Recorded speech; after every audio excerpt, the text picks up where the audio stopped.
इंद्रिय का ब्रह्मचर्य। ब्रह्मचर्य से तत्काल प्रभाव बढ़ता है क्या?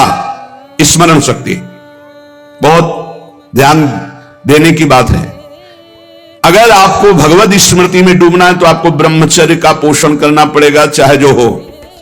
इसके बिना स्मरण शक्ति आपकी काम नहीं करेगी। स्मरण शक्ति बहुत प्रवीण, एक बार जो सुन लिया उसका सैकड़ों बार मनन हुआ, मनन होकर उसके आगे धारणा शक्ति। जो ब्रह्मचारी नहीं, स्मरण शक्ति नहीं होगी, धारण करने की शक्ति नहीं होगी, खोखला जीवन हो जाता है। स्मरण शक्ति, धारणा शक्ति और संकल्प शक्ति, इतने बजे जगना है, इतना करना है, ऐसे चलना है, सब होगा। और जब ब्रह्मचर्य नहीं तो चाहे 1000 बार संकल्प करो, तुम्हारे काम में नहीं आएगा। स्मरण शक्ति, धारणा शक्ति, संकल्प शक्ति, इच्छा शक्ति जिसे कहते, और उत्साह शक्ति और शरीर शक्ति, ये शक्तियां उसके अंदर प्रकाशित होती हैं जो ब्रह्मचर्य का पोषण करता है। स्मरण, धारण करना, जो संकल्प नियम ले उसका अक्षरशः पालन करना, और उत्साह बना रहना, और शरीर में स्फूर्ति रहना। ब्रह्मचर्य एक विलक्षण महाव्रत है। ब्रह्मचारी का सौंदर्य प्रस्फुटित होता है, एक नूर उसके चेहरे पे झलकता है जो ब्रह्मचर्य को धारण करता है। एक नवीन आकर्षण, बालवत चेहरा, एक आकर्षण होता है भागवती। और जिसका ब्रह्मचर्य पुष्ट होने लगता है उसके शरीर से सुगंध आने लगती है। सुगंध, जो भोगी पुरुष होता है पास से निकल जाए तो दुर्गंध निकलेगी, और जो ब्रह्मचारी होगा तो उसके शरीर में सौरभ होगी।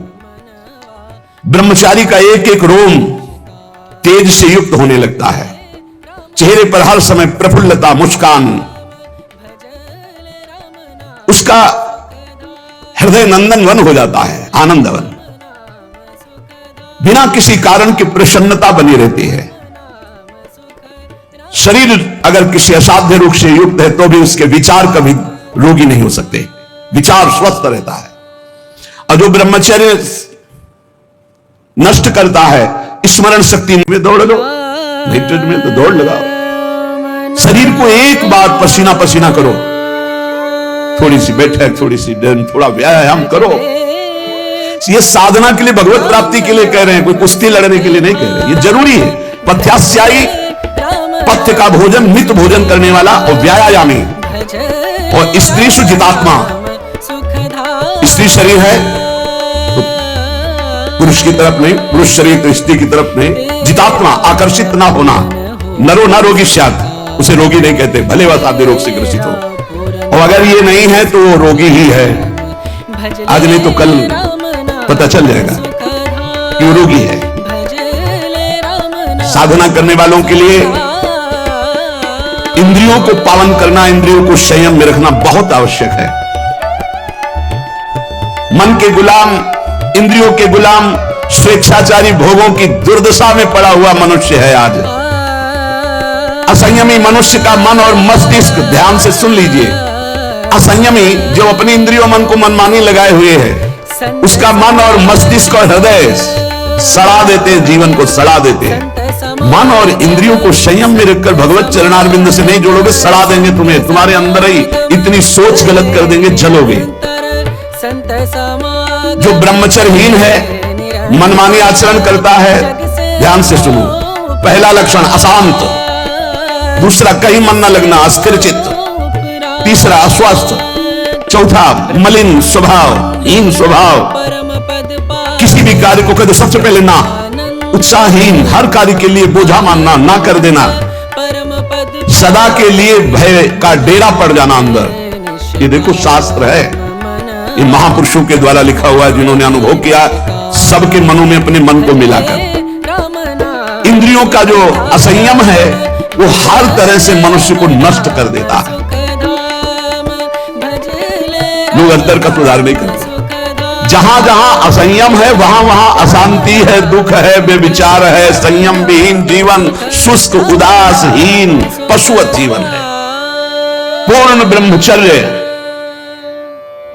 तो देश का, समाज का, आत्मा का, सबका परम लाभ, अपना परम लाभ। चाहे गृहस्थ हो चाहे वृद्ध, जरूरी है।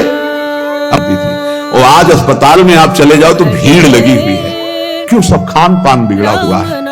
तो जो ब्रह्मचर्य पालन करता है, रोग से लड़ने की सामर्थ्य आती है, शोक स्पर्श नहीं कर सकता, मोह पर विचार करने की सामर्थ्य आती, प्रमाद स्थिति नहीं रहती, अकर्मण्यता नहीं रहती, अकाल मृत्यु नहीं होती, ब्रह्मचारी कभी विचारों से दरिद्र नहीं होता है, चिंता नहीं होती, उसके हिंसात्मक वृत्ति नहीं होती, द्वेष नहीं होता, ईर्ष्या नहीं होती, अशांति नहीं होती। ब्रह्मचर्य समस्त दोषों का नाश कर देता है। तमोगुण रजोगुण का विकार, काम क्रोध लोभ मोह मत्सर अभिमान, इन शत्रुओं को पराजित करने के लिए, आत्मानंद में स्वराज्य पर स्थित होने के लिए इंद्रियों का संयम ब्रह्मचर्य अत्यंत आवश्यक है। ब्रह्मचर्य का विमल प्रताप प्रकट होता है, वीरवान बलवान होता है, विद्वान होता है, तपस्वी होता है, मनस्वी होता है, त्यागी होता है, तत्व चिंतन परायण होता है। ब्रह्मचर्य में अलौकिक अमानुषिक शक्ति जागृत हो जाती है। अमानुषिक ऐसा कैसे हो सकता है? हो सकता है क्योंकि ब्रह्मचर्य है, क्योंकि भगवत मार्ग का प्रतीक है। उस शक्ति, उसकी शक्ति के सामने संसार को आश्चर्य असंभव जान पड़ता है। देश का भी उत्थान, अपना भी उत्थान, समाज का भी उत्थान एक ब्रह्मचारी ही कर सकता है, व्यभिचारी नहीं। तो ये मूर्ख लोग ये नहीं समझते कि तुम इंद्रियों की गुलामी स्वीकार करते हो या स्वतंत्रता, मन की गुलामी स्वीकार करते हो या स्वतंत्रता। स्वतंत्रता किसे कहते हैं अभी जाना नहीं। मनमानी आचरण को तुम स्वतंत्र कहते हो कि मैं जो चाहूं, कितने मिनट स्वतंत्र हो जरा देखो, एक सेकंड भी नहीं। हर वृत्ति तुम्हें गुलाम बनाए हुए है। क्या इंद्रियों का गुलामी कभी स्वतंत्र को स्वस्थ रहने के लिए 400 ग्राम अन्न की जरूरत होती, बस। इसके बाद तो ऊपर ओवरलोड करना है। इतनी हानि आप नहीं समझ पा रहे, रोगों का घर बढ़ा रहे हो। थोड़ा भोजन करो, सात्विक भोजन करो, और ऐसा भोजन करो जिसमें तेल आदि गरिष्ठ पदार्थ ज्यादा ना हो, तो आपकी जीवनी शक्ति बढ़ेगी। आप उसी जीवनी शक्ति से भजन करेंगे। भजन में मन क्यों नहीं लगता? आप देखो, एक दिन खा के अच्छे और एक दिन 2 रोटी खाओ, केवल हमारे कहने के अनुसार, कि आपको लगे कि हाँ भूख लगी है अभी, और छोड़ दो, फिर आप भजन में लगो, देखो कैसी वृत्ति जाएगी, सतोगुण।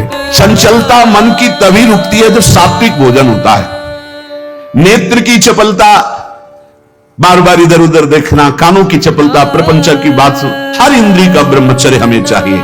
तो बहुत लाल मिर्च वाला गर्मा गर्म ये ब्रह्मचर्य के लिए सब हानिकारक। उत्तेजक भोजन नहीं, उत्तेजक दृश्य नहीं, उत्तेजक बातें नहीं, तभी संयम से चला जा सकता है। प्रतिदिन एकाग्रता पूर्वक कुछ सदग्रंथों का स्वाध्याय सबको करना चाहिए, सत्संग सुनना चाहिए, परम पवित्र महाभागवतों के चरित्र पढ़ने चाहिए, सरलता पूर्वक विश्वेश्वर भगवान की प्रार्थना, उनका नाम जप करना चाहिए। केवल ऐसे संयम से चलने से सबकी उन्नति का भाव जागृत हो जाता है, निस्वार्थ भाव जागृत हो जाता है। पूरे जगत का मंगल वो कर सकता है जो संयमी है। जो संयमी नहीं, वो दीन दुखी अपनी इंद्रियों के पोषण भरण में लगा रहता है।